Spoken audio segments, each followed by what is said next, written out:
Call the quarterly meeting of the Commission on Sentencing to order. Start by moving over to Professor Mystic for an announcement regarding the executive session. Thank you, Chairman. During our last regular public meeting, it was a special public meeting actually, on July the 28th, the Chair announced that the Commission will be going into executive session at some future date in order to discuss personnel matters. On August 15th, that executive session took place and personnel matters were the topic of that meeting. Thank you, Mr. Chairman. All right. Next, we'll open it up to any comments. Are there any public comments that you guys are seeing online? If anybody does want to give public comment, they can raise their hand in Zoom. We don't know of anybody that's scheduled to. Yeah, nobody Okay. is scheduled to. Nobody is raising their hands, so, Somebody chimes in, please let us know. okay. Happy to hear any public comments. We'll move on to approval of the minutes from the June 2nd quarterly meeting. Is there a motion? I'll make the motion. Is there a second? Second. All right, it's been moved and seconded to approve the minutes of the June 2nd, 2022 quarterly meeting. All those in favor say aye. Aye. Opposed? The ayes have it. I guess I went out of order. That's all right. Might have been my fault, Chairman. Either way. So I think you covered the August 15th meeting. Mark, is there anything regarding the July 28th meeting that we need to discuss? No, this morning we discussed the this morning during our policy meeting and yesterday as well, we discussed the revisions of the sentencing guidelines, the preparation towards the 8th edition guidelines, and that was the subject of the July 28th meeting as well. All right. We'll move on to the executive, administrative, and financial segment of the meeting. We are sad to, we are sad as a commission, but certainly happy for Judge Tucker, who has announced his retirement. And Judge, I know, I think I mentioned this to you before. Before we met, I had the opportunity to practice before your wife in federal court, and thought the world of her. And after having had the opportunity to work with you for the last couple of years, you know, just the two of you are just remarkable people who've dedicated yourself so much to public service, and your contributions here to the commission have just been outstanding and terrific. And I know I tasked you with working with that group of academics with historically Black colleges and universities, and the work product there was tremendous. So I just wanted to personally thank you for your contributions here to the Commission on Sentencing, and wish you well on your retirement. We do have a plaque here. I don't know, it's a little, I don't know how to put it so that you can see it, but we'll be sending it to you. But I certainly want to open the floor up to any other commission members who might want to offer remarks as well. Anybody else have anything to add? Pleasure serving with Judge Tucker. It was always insightful, but all his experience to us here in the commission really gave us some good insights on the issues in Philadelphia that otherwise we wouldn't have had. So it's a pleasure working with him. Super grateful for all of the extra time. Sometimes you hear quarterly, you do a meeting, you come in before, and to get involved as you did and with the academic group, and the tremendous amount of hours you put in, and the fruitfulness of all of that was just invaluable. So thank you. We will miss you. It's been a pleasure. And Judge Tucker, Judge Daly, I will echo everyone else's thoughts and enjoyed working with you. And also your insight on the juvenile justice system was very helpful. And as Judge Marsko indicated, you know, coming from Philadelphia County, you certainly brought a great perspective to the Sentencing Commission. So you'll be missed. Thank you. Judge, did you want to offer any comments? I'll just say thank you very much for those kind words. It really was an excellent experience. Having been on the bench for about 17 years and in the district attorney's office for about 5 years, and then private practice for about 25 years. A lot of this work that I've done was centered around criminal law. But I never really thought that much about what the commission does. And when the Chief Justice appointed me, I just thought this was just going to be another committee where we sat around and talked and moved on. But this committee is one of the hardest working committees that I've ever been a part of. And the staff is just so enlightful in terms of the things they do, the information they gather, ferret out everything and put it together in such an understanding way that it really is appreciative in terms of me, at least anyway. And candidly, I do not think that most of the judges throughout the Commonwealth who practice or who sit in criminal court have a clue as to the depth of what this commission does and how it's presented and the effect that it has on the work that they do. So again, thank you very much for those kind words, and I appreciate the friendship, the camaraderie, the thoughts that we've shared the short time that I was on the committee, and I wish you all well. Thank you again. Thanks so much, Judge. Hey, Rep. This is Rep. Krajewski. I just wanted to really quickly chime in and say some words. I just want to thank you, Judge, for a lot of the support you gave me as a new incoming commission member, particularly, both of us coming from Philadelphia. Being able to just talk with you and get to learn the ropes and a lot of the advice you were willing to share with me was really helpful. So I look forward to staying connected and wishing you the best in a much deserved retirement.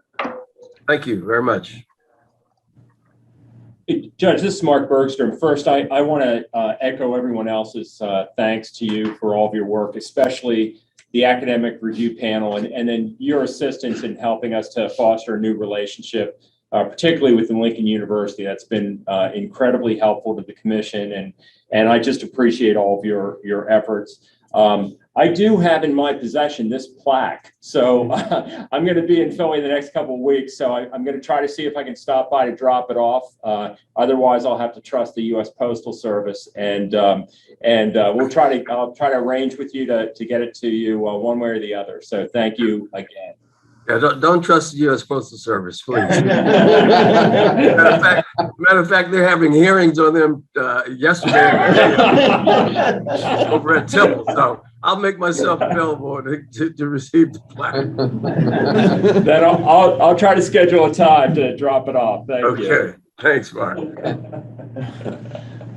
All right. Well, I know we're going to miss Judge Tucker for sure, but we already have a new appointment to fill his shoes. So Judge McDermott, also from Philadelphia, who I know joined us yesterday for the discussion. And is she online here too now? She is online. Okay. Yep. Perfect. So welcome, Judge. We look forward to working with you on the commission, and they're big shoes to fill, but I'm confident you'll be just fine and make several contributions as Judge Tucker has. So thank you for joining us. Well, thank you. And I know where to find Leon. So I know I have big shoes to fulfill. And if he's not available, I can get the plaque to him. Mark knows. I don't know where he lives, but I know I could find out where he lives. So Well, we appreciate that. Thank you, Judge. We'll move on to ex officio agency updates.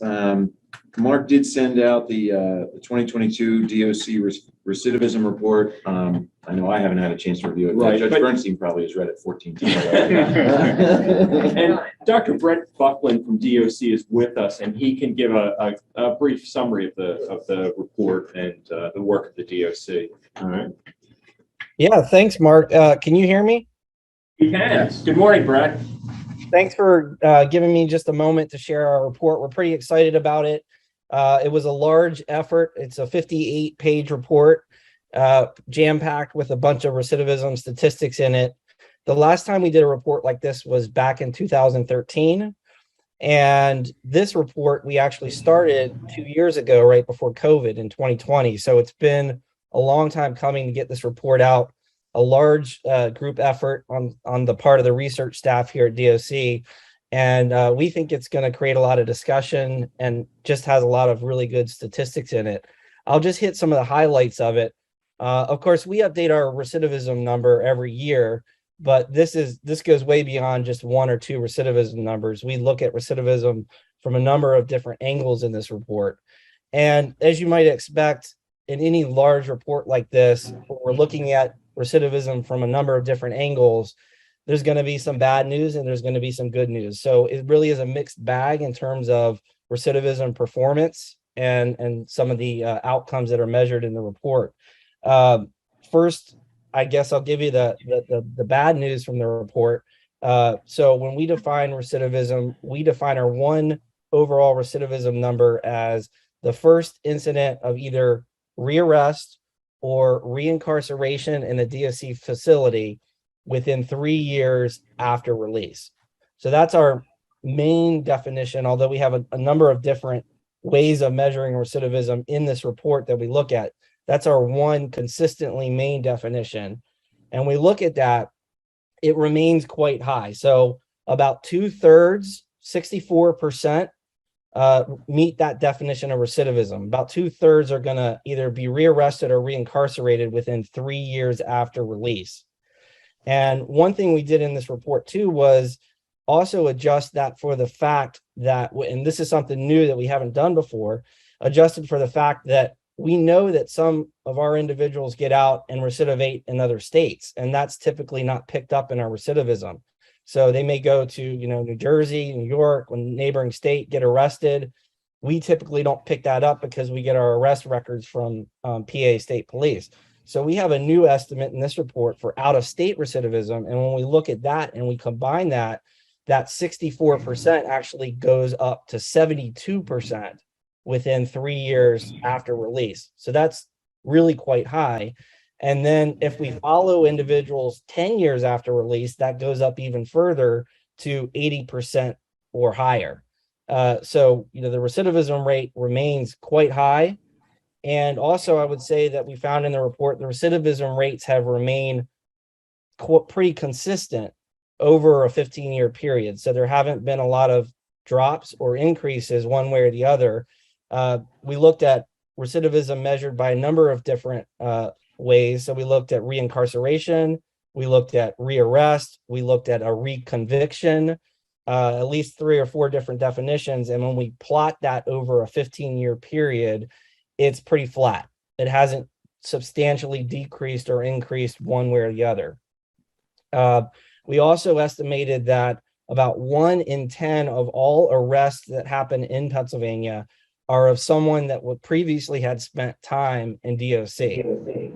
So that's also a pretty, impressive number that, 1 out of every 10 encounters that the police have where an arrest is made is of an individual that had spent time before in the DOC. And then there's the cost aspect. We have a whole section on the cost of recidivism in the report. And for the first time, we've tried to estimate using some national estimates of the cost of crime, especially a study that was done by the Rand Institute. We've estimated that recidivism cost Pennsylvanians about $3.1 billion per year. That's not just the cost of corrections. That's the cost of police. That's the cost of the courts. That's victim cost.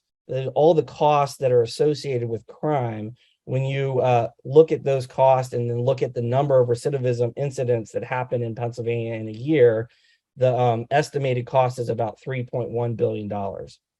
So that's the bad news. Some of the more positive findings in the report, one thing that we looked at was that standard 2/3 recidivism rate that's quoted often that I mentioned up front.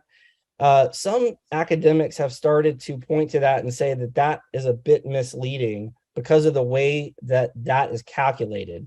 And the way that is standardly calculated is by starting with individuals who are released from prison and following them for a period after prison. The problem with that is that release groups from prison overrepresent repeat offenders, churners. And so one example I think we give in the report that I like to give is, think about if we were doing a customer satisfaction survey of Target shoppers online Target shoppers. And so every time you went on Target's website, a survey popped up. The problem with that is that we know that there are people that like to shop at Target a whole lot. And so the survey results are going to be overrepresented by those repeat Target shoppers. Similarly, the way that we traditionally calculate recidivism, it overrepresents repeat offenders, and it's not representative of the whole population that has spent some amount of time in the Department of Corrections. And so this is all academic, but when we adjust for this, then it looks like the recidivism rate drops back down from about 2/3 to about half, to about 50%. So still quite high, but lower than the traditional measures of recidivism. And neither are right or wrong. It's just different ways of looking at recidivism. We also tried to compare to the national average. The DOJ has issued several recidivism reports, the latest of which included 30 states in their recidivism estimates. So we tried to match their methodology. And when we do that for an apples to apples comparison, it looks like Pennsylvania is slightly below the national average. So that's a positive thing, that even if we're high, we are less high than the rest of the country, I guess. We're below the national average. Another encouraging thing is that for the first time, we're seeing racial disparities in recidivism eliminated. So historically, we saw about a 10 to 12 percentage point difference in race categories. And now the recidivism rates for example, for whites and blacks are essentially the same, equal in this report. So we're seeing, some reduction in racial disparities. We're also seeing some reduction in the seriousness of recidivism. So one way to measure this that we looked at in the report was the average offense gravity score for a recidivism incident, for all the recidivism incidents. And when we look at an old cohort, an old group of recidivists and a recent group of recidivists, it looks like the average offense gravity score is on average is lower more recently. And so that's a positive. Even if the recidivism rate hasn't changed, the seriousness seems to have been reduced in the recidivism incidents. And then the last thing that we looked at was we tried to introduce in this report a new concept called desistance. And this is another area where academics are talking a lot about this, but it hasn't really filtered down to the policy maker level yet. So, we spent probably the last 20 years just trying to get people familiar with the term recidivism, and it's even a hard term to pronounce. And now we're trying to introduce this new word, desistance. And in the crudest sense, desistance is really just the flip of recidivism. It's what makes people succeed. So recidivism is, what's the failure rate? Desistance is looking at success rates after prison, the flip side of that. And we looked at 3 different measures of desistance. We looked at deceleration, which is the rate at which people offend. Do they get arrested? So we found, for instance, before prison, they get arrested 7 times on average in a 10-year period before prison. And after prison, they get arrested about 2.5 times in the 10-year period after prison. So there seems to be a deceleration in the rate of offending, even if by a binary number, it's pass fail, they're failing at a lower rate. So that was deceleration. We looked at de-escalation, which again ties into the offense gravity score, and that's the seriousness of the types of recidivism. And that seems to be decreasing as well, as I mentioned. And then just cessation, which is those who stop, and we estimate about 20% stop altogether. So they're going to be released and never ever do anything again. And when we combine those 3 measures, what we find is that about 90% of those released meet one or more of those benchmarks of success. Either they slow down, they commit less serious offenses, or they stop altogether. So that paints a different picture than the 2/3 recidivism rate. It's a different way of looking at it, but it paints a different picture. So that was another main contribution, I think. There's a lot more that I won't go over the rest of it. I encourage you to take a look at it. We look at recidivism by demographics, by individual characteristics, by whether they have a substance use problem, whether they have a mental health problem, their education level. We also look at, for the first time, recidivism rates by individual prisons or state correctional institutions, as well as individual parole districts and areas of the state. And then we do have a page in the report where we summarize some of the program evaluation results most recently of programs intended to reduce recidivism and what some of those programs have found. So a lot of conversation starters with the report, we hope, a lot of information, and we're not trying to draw any policy conclusions from the report. We're really just presenting the numbers and offering it to a wide group of audiences, and hope that it will inform policy discussions going forward. So thank you so much for the opportunity to just give an overview. And again, please reach out if you have any questions on the report, and I hope you enjoy it. Thanks, Brett. I just want to make sure I wrote something down correctly. So did you say that it's north of 80% of DOC individuals are rearrested or reincarcerated within 10 years? That's correct, yes. All right. Well, I appreciate the information and certainly look forward to taking a deep dive into that report. Thanks. Any other questions while we're here? Professor Rego? Just quick, first of all, thank you. It's a remarkable report, and you don't have to answer this now, but I'm just wondering generally, is there any county-specific lessons that could be drawn from this report? I'm sure the folks in Allegheny would be, and other counties, I'm sure, would be very interested in taking some lessons from this report. But is there anything county-specific do you think we could take from this, or is it still the big picture?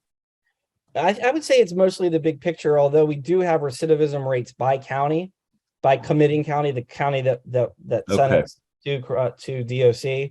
And if you look at that map, what it seems to look like to me is that the central and western counties have higher recidivism rates than the eastern counties. Interesting. Great But there's stuff. a map in the report that shows recidivism rates shaded by each of the 67 counties, so you can see the one of the darker shaded counties have higher rates. Later.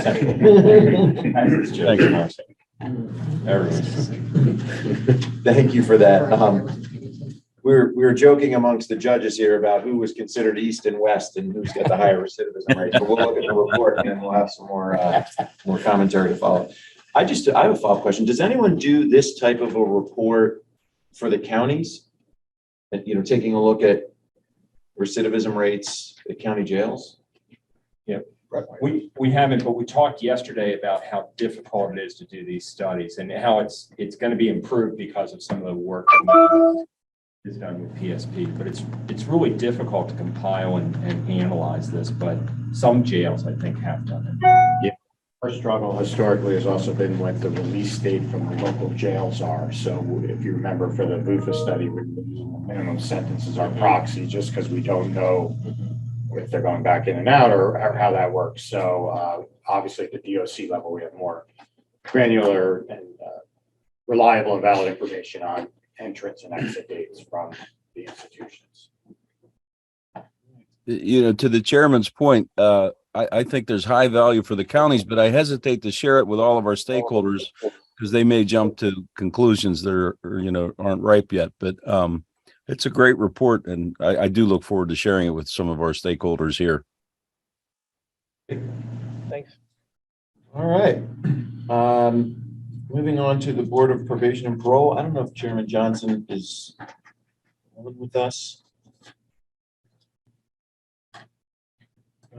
I don't see him, but as I mentioned earlier, I know they have a retreat, their retreat scheduled, annual retreat scheduled next month. And I've been invited to participate in that retreat, and that'll be an opportunity to review both parole guidelines and work on the recommitment ranges with the board. All right. Move along to the Executive Director's report.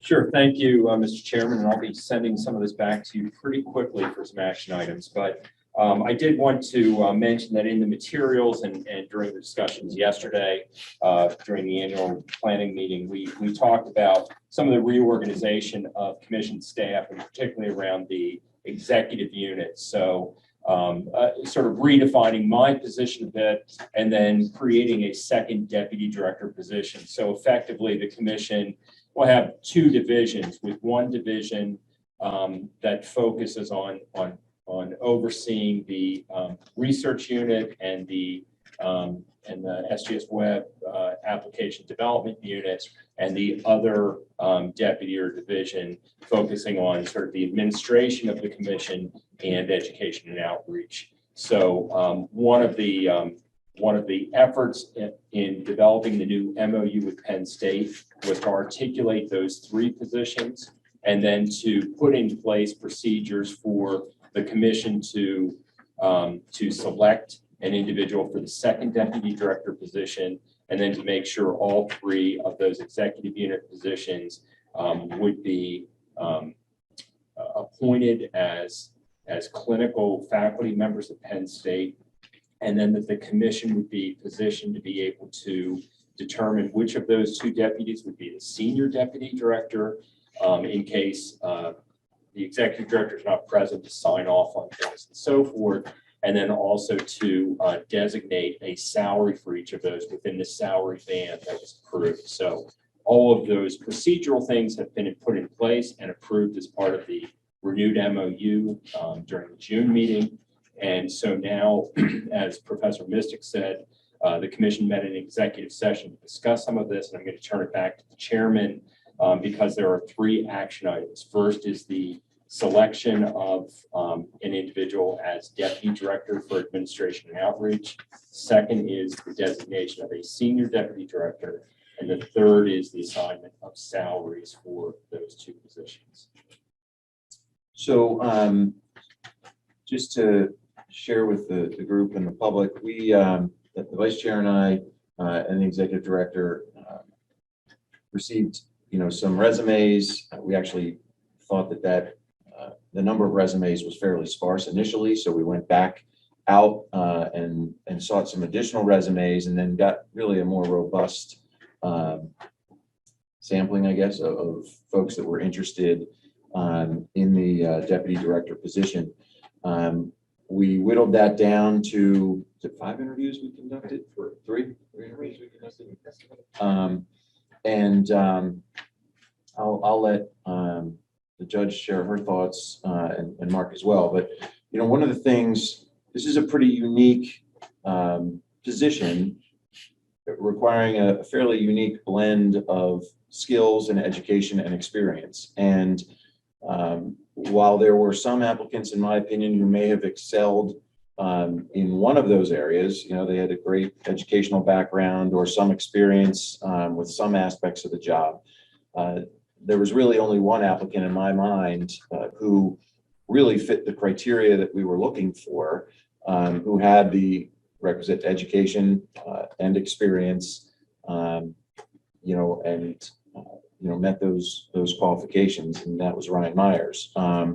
So I think when you looked at these candidates, some of them were very impressive, and actually some of them may fit other roles here within the commission. I mean, one of the things that we did discuss is hanging on to some of these resumes because there certainly were some impressive folks participating. But when you look at the specific skill set that this position requires, and with Ryan's blend of experience here at the commission and the education that he has, and frankly, in my mind, he's demonstrated, certainly his capabilities to fill this role.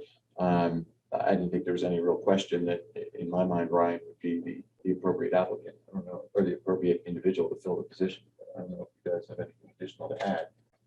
Well, anybody who's part of this commission at any level understands the learning curve when you hop on, the complexity of everything involved. So when we were looking for individuals, we were trying to find somebody who's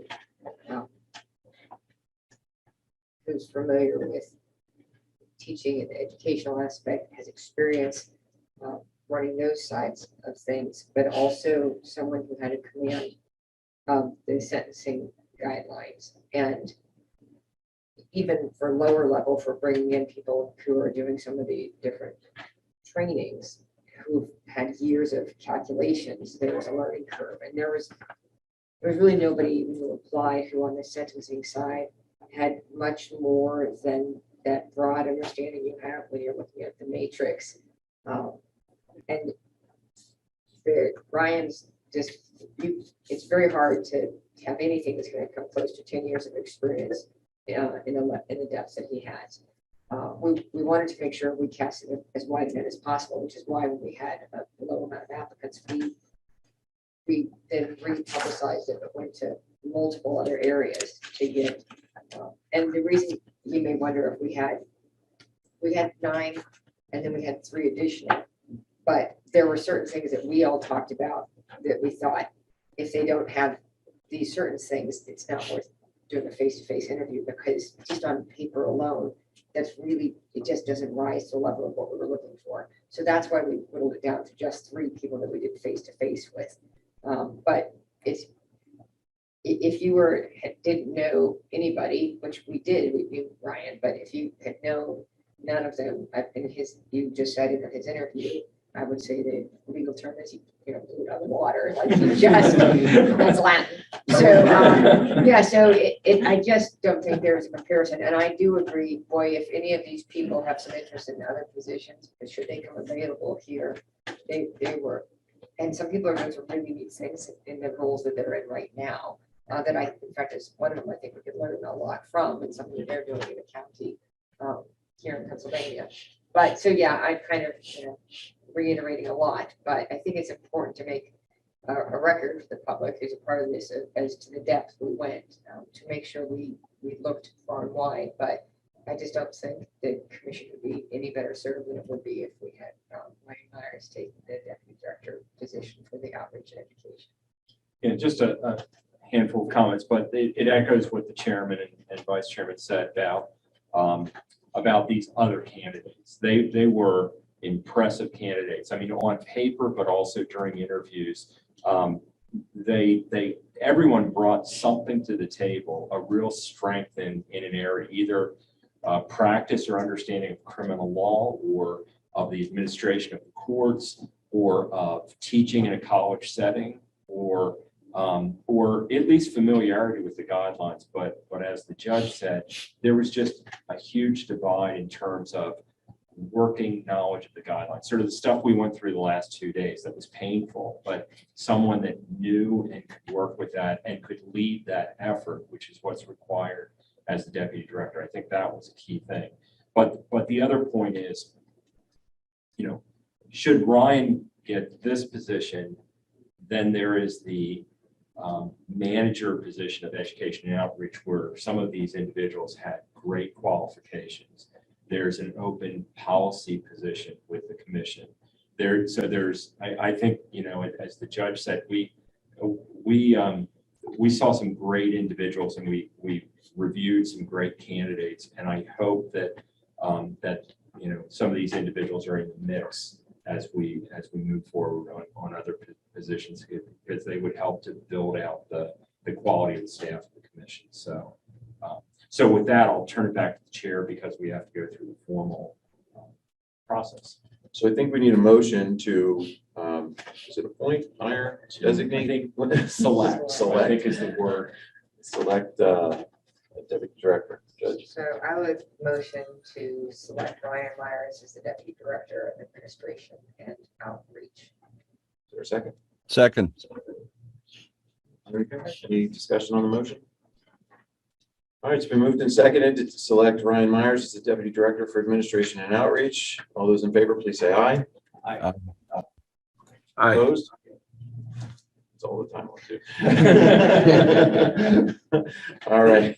I assume that they were a unanimous vote in favor of Ryan. Congratulations. Motion passes. All right. Now along, that would leave now 2 deputy directors. Mark, I don't know if you want to talk about this or not, but we thought it was important to designate one of you as the senior deputy director. Yeah, and this is just, as I said before, when I'm not available, but there are things to be signed or decisions to be made, there needs to be a default. And it was pretty easy when there was one deputy to say who that was. So Matt's done a great job of that for 3 years or whatever now. But now that there's two deputies, it's important under our new procedures to designate one as the senior deputy director. And so I very much encourage consideration of Matt because of his experience and his time with the commission. Yeah, so, I mean, I shared in that belief. I think Matt's done a terrific job. As the chair, I get to work with Mark and Matt on a lot of these issues on a more day-to-day basis, but certainly Matt is very well familiar and acquainted with the commission and has done terrific work. So I would agree with the executive director's recommendation there. Sure. I didn't have one, Mike, because I agree with all of what you said. All right, so I would make a motion to designate Matthew Kleinman as the Senior Deputy Director of the Commission. Is there a second? Second. All right, any discussion? Moved and seconded to designate Matthew Kleinman as the Senior Deputy Director of the Sentencing Commission. All those in favor, please say aye. Aye. Opposed? All right, the ayes have it. Congratulations. And now, moving on to the salaries. Mark, I don't know if you want to. Yeah, so let me just give myself some sheet. There we go. When we restructured the executive unit and we worked on the job descriptions and the salary bands for approval or review by Penn State, what we looked at were comparable positions and salaries and other legislative and Commonwealth agencies and the existing salaries that we had in place. And the commission decided that there would be 3 salary bands for the executive branch or the executive unit. The first for the executive director would be $130,000 to $150,000 as far as the band. For the senior deputy director, the band would be $120,000 to $140,000. And for the deputy director position, it would be $110,000 to $130,000. So with those in place, and now with the designation of a deputy director, senior deputy director, I'll turn it back to the chair and the vice chair for specific recommendations regarding salaries within those bands.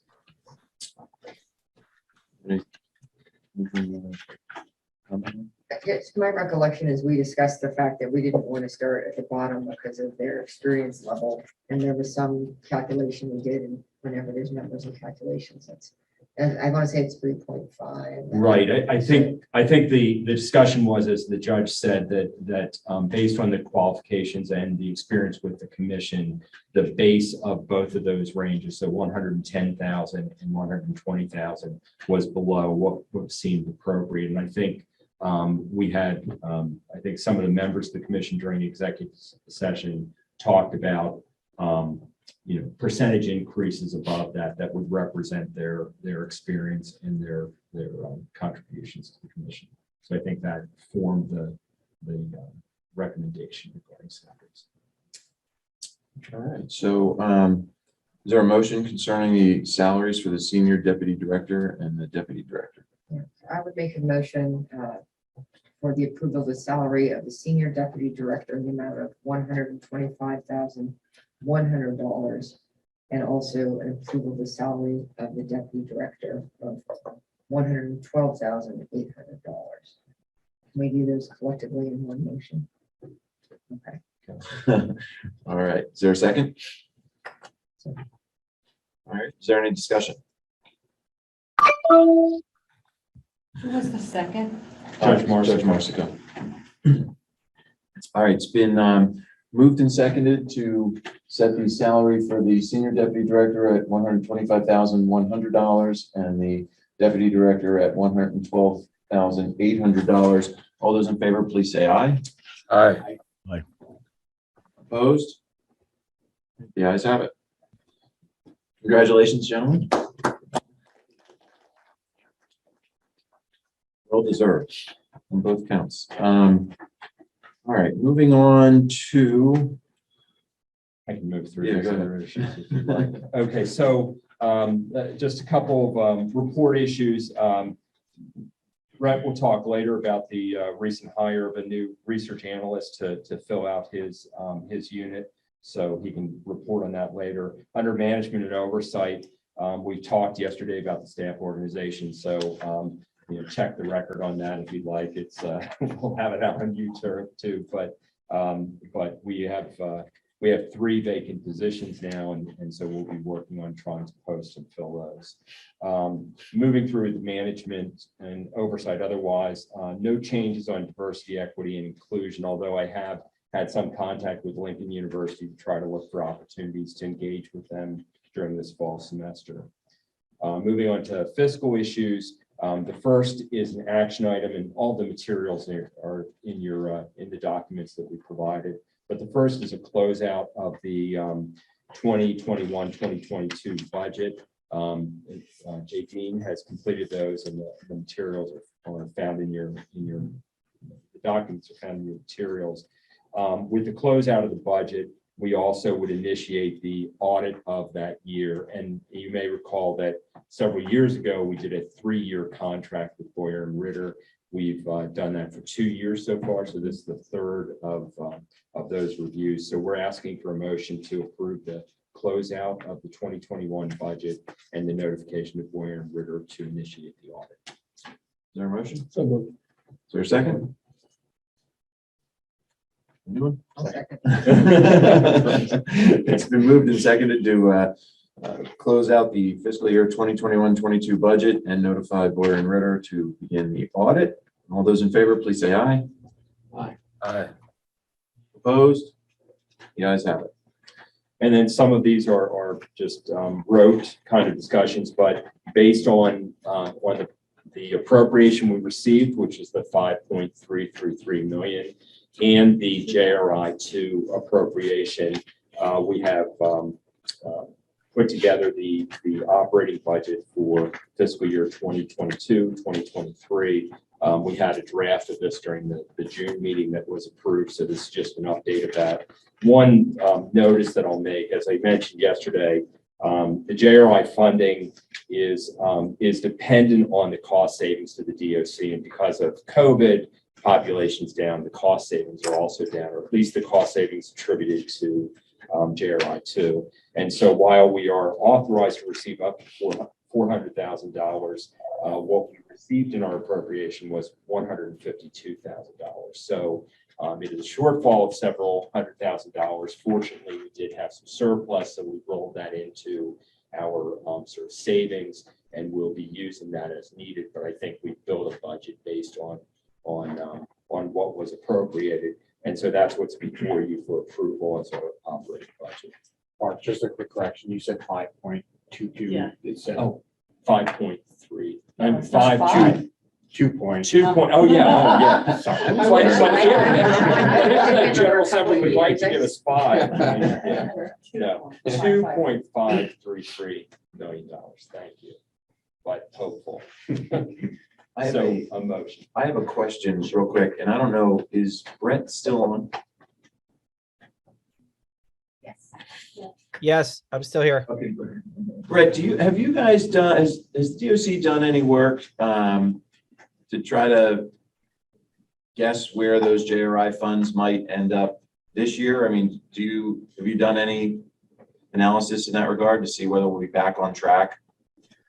Well, the numbers are actually looking good. Part of the reason why we haven't seen the savings is because the larger savings are dependent upon actually closing a facility. When you get to that large of a savings, and there hasn't been a closing of a facility yet. So until that happens, we're not, even with the numbers up, we're saving at marginal cost, which is only about $30 a day. So, when you close a prison, you get a lot more cost savings. And that's really what it's contingent upon. But the numbers, like for instance, state drug treatment program, the numbers are up about, I think 15 to 20%. So it seems to be tracking in a good direction with the numbers. It's just dependent on the decisions made in terms of facility closings. So at this point, we shouldn't really bank on the 400,000 for next year either. or for this year either, I guess. Is it a safe assumption? I would say so, yeah. And that's one of the issues we raised both under JRI 1 and 2, that our state appropriation is really what we look for stable funding for ongoing operations. And, we saw the JRI 2 funds as to support the rebuilding of SGS Web, and certainly needed for that.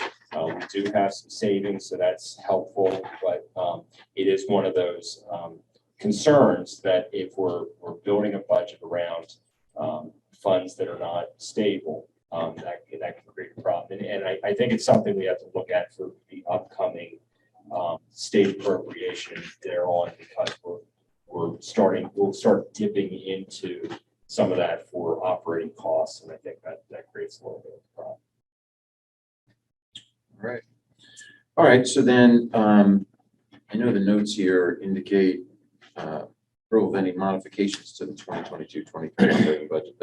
There are none, right? Well, Or is that the change? there is a modification because during June, we authorized a preliminary budget. So we need we took into account the end of year adjustments to each of the line items.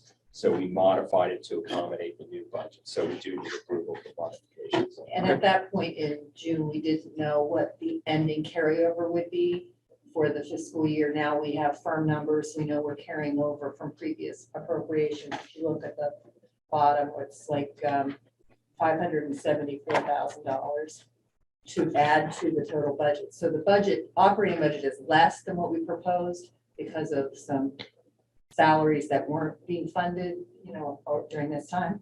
But we have that listed as, unbudgeted funds, so that we have more funds available than we will expend, but we don't know what's going to come up now. Right. All right, is there a motion to modify the 2022-2023 operating budget as provided for in material as detailed by Mark? So moved, Jake. Is there a second? Second. Right. It's been moved and seconded to approve modifications to the 2022-2023 operating budget. All those in favor, please say aye. Aye. Opposed? The ayes have it. Right. And two other quick items. These are service purchase contracts. As you know, on generally an annual basis, we identify a student at Duquesne Law to work with Professor Mystic on providing legal research. In working with Professor Mystic, we've identified a student, Christopher Gowan. And we've identified some key projects for this year because we're trying to document some of and have a review of our personnel policies for commission staff and our operating procedures. And so we wanted to take a sort of a second look at all of those, and we think this student is the right student for it. So I'm requesting a service purchase contract in an amount not to exceed $5,000 for over the course of the next fiscal year. And it would be at a rate of $25 an hour, which is what we provide for legal research at Duquesne, and all work product and the hours would be approved by and supervised by Professor Mystic. Is there a motion to approve the service purchase contract? Make a motion. Judge Burch. And second? Second. All right. Any discussion? It's been moved and seconded to approve the service purchase contract with Christopher Gowan in the amount not to exceed $1,000 to provide legal research. All those in favor, please say aye. Aye. Opposed? The ayes have it. And the final one is a service purchase contract with a student at Villanova Law for a continuation of a research project, Connor Mock, for an amount not to exceed $3,500. Is there a motion? So moved. Judge Dowling? Seconded? Second. All right, Professor Rego. It's been moved and seconded to approve a service purchase contract with Connor Mock at Villanova University in the amount of not to exceed $3,500 for research internship. All those in favor, please say aye. Aye. Aye. Opposed? The ayes have it. All right, great, thank you. And now we'll turn to Matt for the deputy director's report, for a deputy director's report. At least senior deputy director. We're wondering if we're like attorneys general. Yeah. But we'll talk about that later. Good, deputies. I like that. So a number of the staffing issues we discussed yesterday, just about future projects and the roles, but I just wanted to note again that we're welcoming 2 visiting scholars to replace our previous visiting scholars starting October 3rd. The Christopher Thomas and you do. One will be our postdoctoral scholar in racial and ethnic fairness, which will continue to be a big part of our research agenda, is overlaying and making sure we pay particular attention to any disparities that come out in policies and practices and programs that we evaluate. Also mentioned yesterday that we're continuing our work with Reese Hester at Clemson University as a visiting scholar, and his insights and experience with prior record score and guideline construction, especially as it relates to the 8th edition guidelines. And we're welcoming Dr. Laura Beckman from Shippensburg University as our second visiting scholar. And I think that, consistent with yesterday, just to reiterate some of the kind of overarching themes of the research that these folks will be assisting with, is focus on racial and ethnic fairness, some of this work on cost benefit analysis that we've talked about for programs statewide, but part of our evaluations also locally. And then a particular emphasis, I think, in this coming fiscal year on these contextual and local policies and practices, which I think gets a little bit to what Professor Rago asked in the previous session, just about areas that we may be able to focus on regarding localities at the county level or across counties and regions. Related to the research partnership, I just want to make a sad note that I would like to note the passing of a former professor who worked with the commission for many years, Dr. Barry Rubeck, who is a professor of criminology and sociology. He's beyond serving as an advisor for many of the graduate students who were graduate students here at the commission. He worked on a number of projects, including the development of the risk assessment tool, and a project I noted yesterday on fines, fees, and restitutions. So I'd just like to turn it over to Mark. Sure. This was a shocking loss over the summer. It was unexpected, and Barry was, worked with the commission, I think, for 10 years or more. He was an incredible researcher, and he was a great mentor for students that we had as grad assistants, but in the program generally. And he was, so it's great loss. And it's also, he did, like Matt said yesterday, some really incredible work on looking at victim issues and looking particularly at victim restitution, but restitution as part of other economic sanctions. And he was sort of ahead of the curve on this stuff, because he was our first embedded academic partner with the research partnership. John Kramer had been executive director. He sort of, when he transitioned over past the commission, he was our first academic partner, but Barry was the first one, from the department, and stayed in that position for quite a long period of time. And again, worked in this area that I think the commission said, well, that's an interesting area, but it wasn't like a high priority. And in the end, it became really important. I mean, first, to take into account in a really deep and meaningful way research into victimization, and then to think about things like restitution as part of the whole structure. And it was not only helpful to the commission and to the field, but it also informed the General Assembly and courts in their operations. So anyhow, it's a great loss, but it's also one of those things that I think the commission could be proud of developing a partnership with Penn State and having the ability to take that caliber of a person to work not only with commission staff, but also with the students that we have working for us. So thanks for the opportunity to just mention something about Barry. Some of our condolences. Okay, my my final item relates to an opportunity that presented itself to me and Mark, where we received an inquiry from folks at the United Nations Development Program to host a delegation from Kosovo. And Kosovo is currently working on developing some guidelines, especially as they relate to corruption. And they were really interested in the governance and operation of the Pennsylvania Commission on Sentencing, interested in the training that's provided to judges about guidelines, and interested in SGS Web and our data and the way that we assemble the data and collect the data, interested in our research capacity and the way that we translate and use that to inform practices, but also to review and think about the guidelines themselves by referencing the data. So very briefly, I've been working with Mark on coming up with the agenda for this, and there's three components of this. The first will be a meeting with commission staff at Villanova University Law School, where our former chair, Professor Steve Chanson, will also be meeting with us, talking about those specifics that I just laid out, from training to data to governance, et cetera. The second component will be a visit to the Montgomery County Court of Common Pleas, where Judge Carpenter has agreed to be sort of our point person.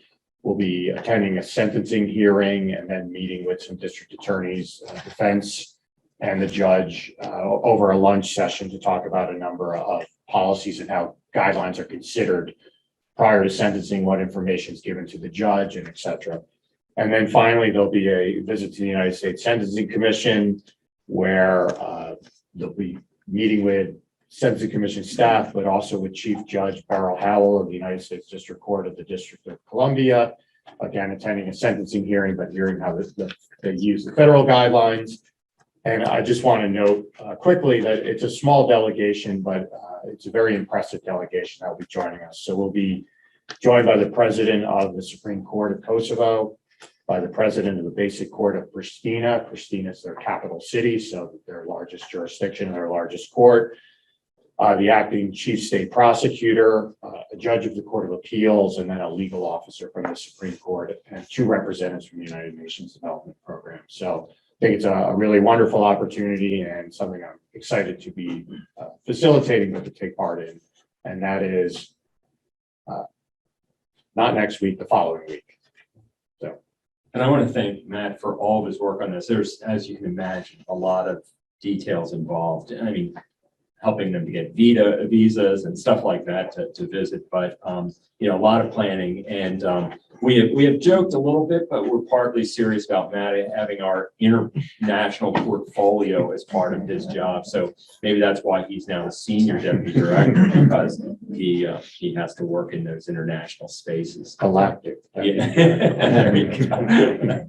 So thanks, Matt, for all your work on this. Yeah, I mean, look, it speaks volumes, both Matt, to your work history and just the quality of the work that you do here. But I also think it speaks to the broader commission as a whole. I mean, that, you know, they're looking to you and to us to help guide them as they create this. So I think it's a real feather in the cap of the commission. And thank you for working to facilitate this, for sure.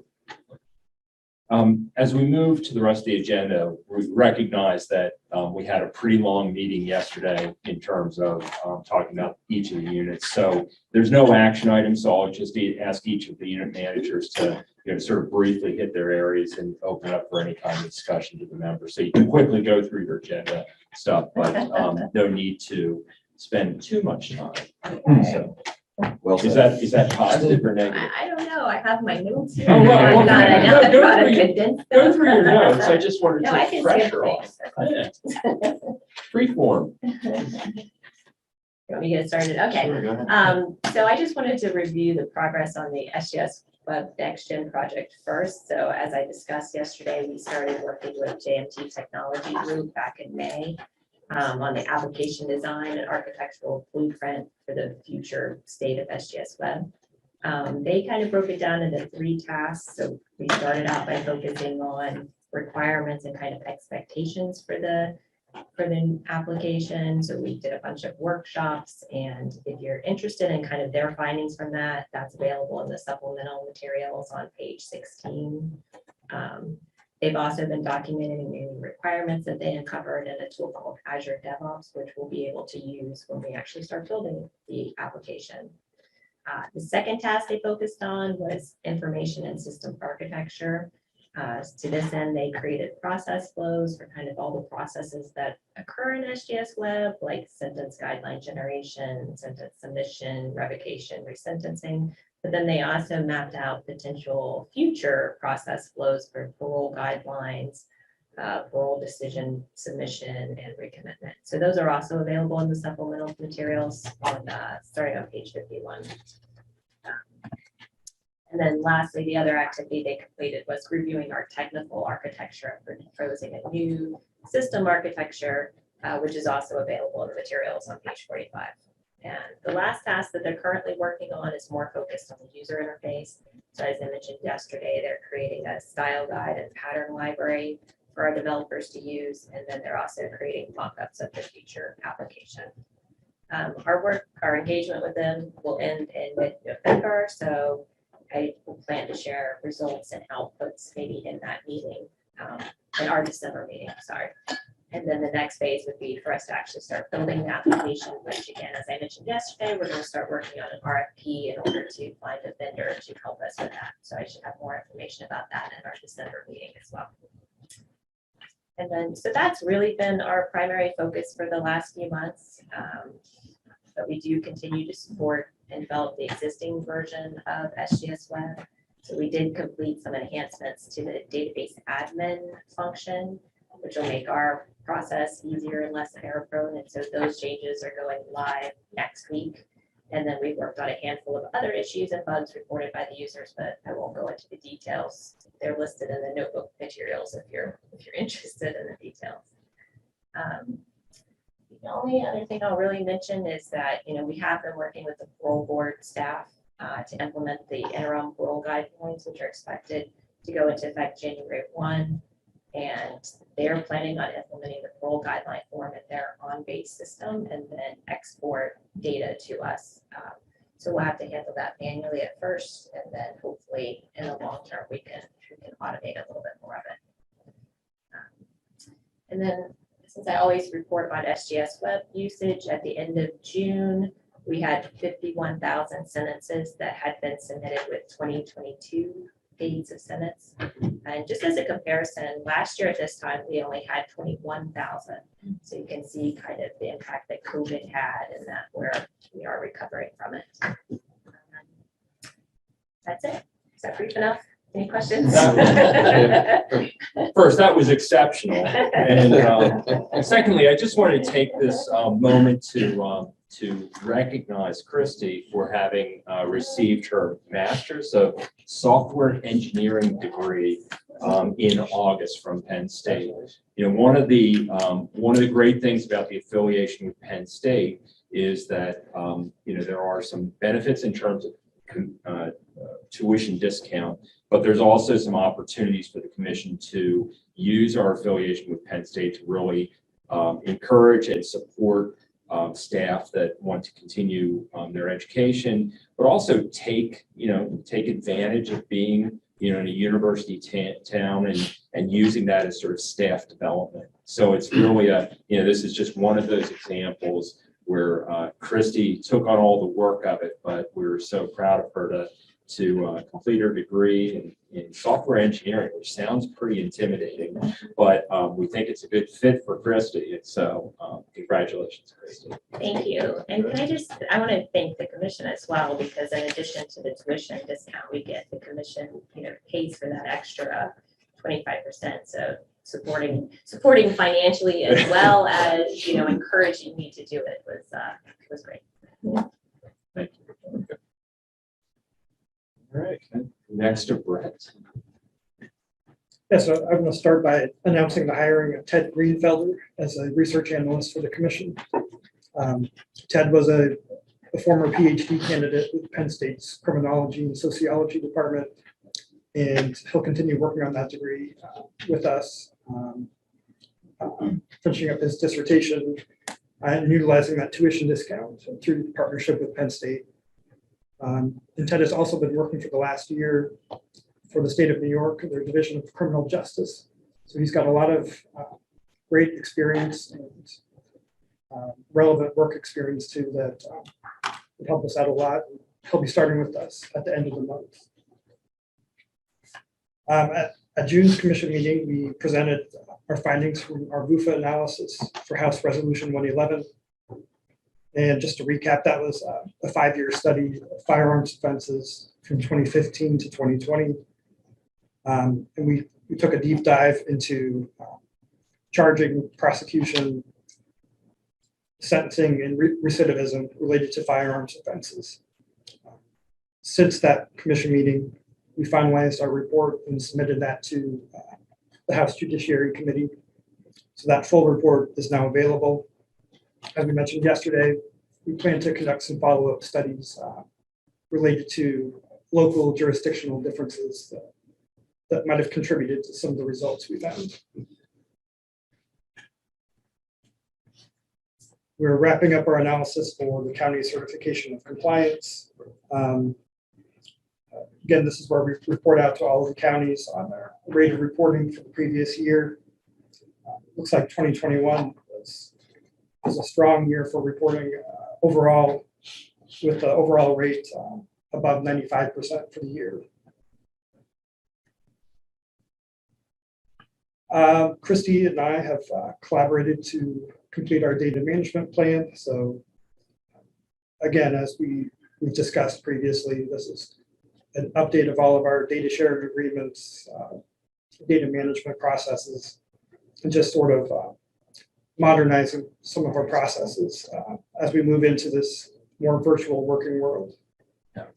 I'm also working to complete a research plan that will, similar to what we discussed yesterday, will lay out all of the unit's projects along the timeline that focus on our specific areas of work that are laid out by our mandates.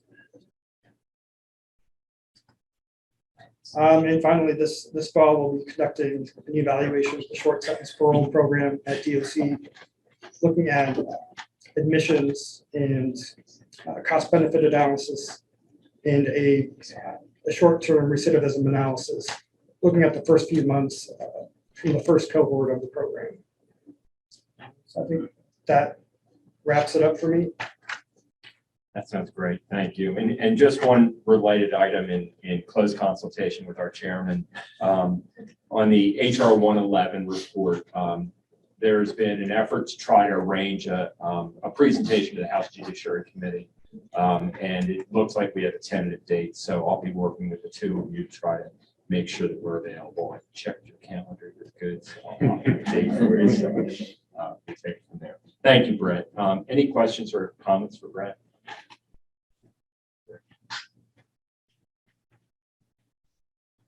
I think the final report out is, I think, from our new deputy director. So take whatever time you need. You said briefly, you're the executive director. Well, I think I just want to start by saying, like, thank you to the chair and the vice chair for the interview, and certainly the kind words this morning. It means a lot to me. I appreciate that. And then thank you to the commission for giving me the opportunity to serve in this capacity. And I certainly look forward to the transitions coming forth and all the work that comes with that. I look forward to that too. I was supposed to say look forward there, but no, I do. And I know there's a lot ahead of us, and I hope I can provide some stability to those transition periods. Thank you. And I guess then to be brief on the update, because we spent so much time on it yesterday, in your highlight packet, page 45 to 48, are the pieces of information that you see on the screen with a little extra detail. And then if you want more detail in the supplemental materials, page 98 to page 151. And I think the summary here, and I'll see how brief I can be, is that the takeaway just that the unit engaging with counties to support accurate application of the guidelines. And as Brett just noted and Christy mentioned, timely submission of information to the commission. And so really what you see on the front half or the top half of this slide is all the work the unit does. And I have to commend all the members of the unit. We have some newer ones, but I'd like to just say Jen Hutton, Maria Jello, Tom Backett, and a newer member, Tiffany Smith, and then obviously Jawan Mitchell in the communication space, because they do a lot of heavy lifting here, and I get the privilege of reporting out on. So I appreciate all their efforts. And then the second part of the slide is really just about some of those outreach efforts that we talked about yesterday in detail. How do we communicate the work of the commission and keep practitioners across the state apprised of all of the work and the decisions that you make as commission members? So there you go. That was brief. That's great. We're going to be done before 1, and that's what I promised the chairman. So we all keep our jobs this way. So just a quick policy update. We've spent the last 2 times, or yesterday and this morning, talking about policy issues. So just to recap for the record, the 8th edition sentencing guideline draft will be prepared for the December meeting. We'll provide it to all members prior to the meeting so that they can review it. And then the day before the December meeting, so that Wednesday, we will plan for an afternoon meeting from 1 to 5 so that there's an opportunity to review and vet or modify that so that we can consider it for approval for public hearings during the December business meeting. The 8th edition resentencing guidelines will sort of be done in the same fashion. We'll just look at some of the recommendations we've had, particularly about drug dependency and drug-related offenses, and try to make sure that we're capturing that in any kind of modifications to the resentencing guidelines to provide for you. State parole guidelines, we talked this morning about some brief changes, some technical changes, adding of definitions to what was published previously, and so those will be incorporated, submitted to the Pennsylvania Bulletin through publication, and then submitted to the General Assembly, and that will start at the 90-day review period, and we anticipate that those guidelines will take effect January 1st of next year, and we're working with the parole board on implementing that. The next is the state recommitment ranges, parole recommitment ranges. As I said, I'll be meeting with the parole board next month during their retreat to review those and to come up with recommendations for modified parole recommitment ranges and bring those to the commission for the December meeting. The one thing I'll take into account is we did receive public comment during public hearings about concerns about the recommitment ranges, so I'll try to address those and incorporate those into the draft we'll provide to you. Then the final thing is the pretrial domestic violence risk assessment tool. You may recall that a number of years ago, pre-COVID, we spent 2 years working on this and coming up with a model tool that we could recommend to the General Assembly and to county courts. And we made a decision as a commission about what that model tool was. It's called the DARA. But there were also some limitations or some other recommendations related to that review that we went through in terms of narrowing the focus of what is labeled as domestic violence. Intimate partner violence is much more in line with how these tools operate, and also suggestions about some changes to the legislation to help to promote a better ability to information and to do studies of outcomes for the use of the tool. But COVID disrupted a lot of this, and so just recently in the last couple of months, the chair and I reconnected with with staff of the judiciary committees, trying to get a better understanding of issues that we should be continuing to look at and any kind of mechanism for reporting this to the General Assembly. And so there were a couple of issues that were raised. One was that the commission should revisit this issue because some time has passed and try to see if there's any other research out there, particularly in the area of child abuse. So when you're thinking about domestic violence, we think about intimate partner violence, but there's also child abuse that could fall under the rubric of domestic violence. And so they asked us to at least look into that because there's a real concern about child sexual abuse and that we have enhancements for it. And so we agreed to sort of revisit this, spend a couple of months looking at things, and then compile a report with some recommendations that we could submit. And so we're targeting that towards the end of the year. I think, some time has passed, so they recognize that, nothing's going to happen right away. So If we don't get it in at the end of the year, we could do it, at the start of the session next year. But we'll continue to work on that and engage Brett and Matt in that. And then the final thing is regarding miscellaneous items, and it's about the upcoming meetings. During the December meeting, we developed the schedules for next year to publish our meetings moving forward. And so the sort of the pattern we've had in place is we meet in March, June, September, and December. It's usually a Wednesday, Thursday, and it usually is the first or second week of the month.